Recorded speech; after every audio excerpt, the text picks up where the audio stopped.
आदरणीय प्रधानमंत्री श्री नरेंद्र मोदी जी के मार्गदर्शन में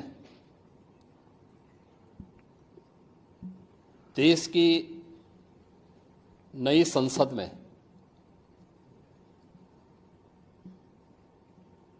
माननीय वित्त मंत्री जी ने देश का आम बजट प्रस्तुत किया है। यह बजट सर्वस्पर्शी, सर्वसमावेशी, विकासोन्मुख 140 करोड़ भारतवासियों की आशा, आकांक्षा और अमृत काल के संकल्पों को पूरा करने वाला सिद्ध होगा। आम बजट 2024-25 आत्मनिर्भर एवं विकसित भारत के निर्माण का एक आर्थिक दस्तावेज है। इस आम बजट में अंत्योदय की पावन भावना, विकास की असीम संभावना और नवोन्मेष की नवदृष्टि है। इस आम बजट में अन्नदाता किसानों की समृद्धि के लिए 1,52,000 करोड़ रुपए, कृषि और सहायक सेक्टर के लिए, महिला सशक्तिकरण के लिए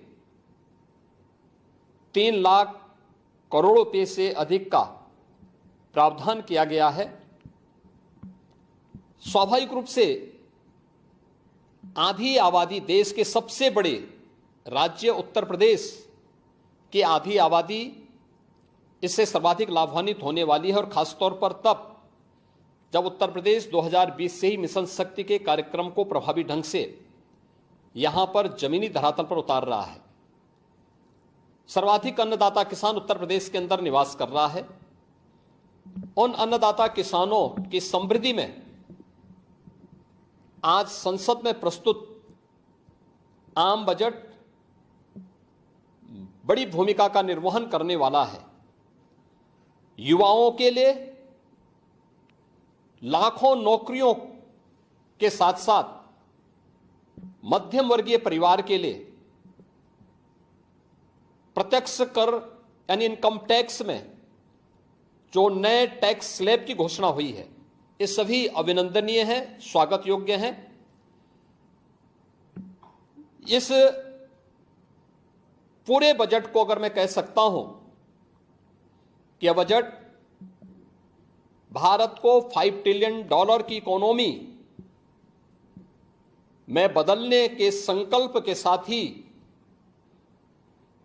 दुनिया के ग्रोथ इंजन के रूप में भारत की भूमिका को और विकसित भारत की संकल्पना को साकार करने का एक आर्थिक दस्तावेज के रूप में यह देश की संसद में प्रस्तुत किया गया है। इस 140 करोड़ जनता जनार्दन के लिए समर्पित उनकी आशा, उनकी आकांक्षा और अमृत काल के संकल्पों को पूरा करने वाले इस बजट के लिए मैं आदरणीय प्रधानमंत्री जी के प्रति आभार व्यक्त करता हूं। माननीय केंद्रीय वित्त मंत्री माननीय श्रीमती निर्मला सीतारमण जी को और उनकी पूरी टीम का मैं अभिनंदन करता हूं।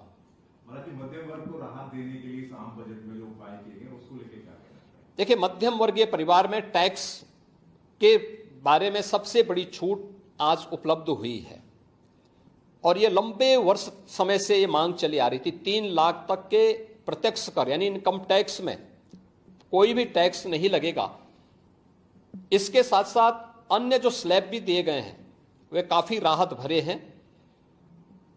अलग अलग सेक्टर के लिए जो प्रावधान किए गए हैं, गांव के लिए, गरीब के लिए, किसान के लिए, नौजवान के लिए, एमएसएमई सेक्टर के लिए, ये लाखों नौकरियों को क्रिएट इससे होगा। इंडस्ट्री के लिए जो प्रावधान किए गए हैं मुझे लगता है ये सभी स्वागत योग्य हैं और नौजवानों के लिए, समाज के हर तबके के लिए, महिला सशक्तिकरण के लिए, अन्नदाता किसानों के लिए, सभी तबके के लिए जो कुछ भी प्रावधान इसमें किया गया है, मैं कह सकता हूं कि यह राम राज्य की अवधारणा को साकार करने वाला एक सर्वस्पर्शी, सर्वसमावेशी और विकासोन्मुख बजट के रूप में यह मोदी 3 का यह पहला बजट जाना जाएगा।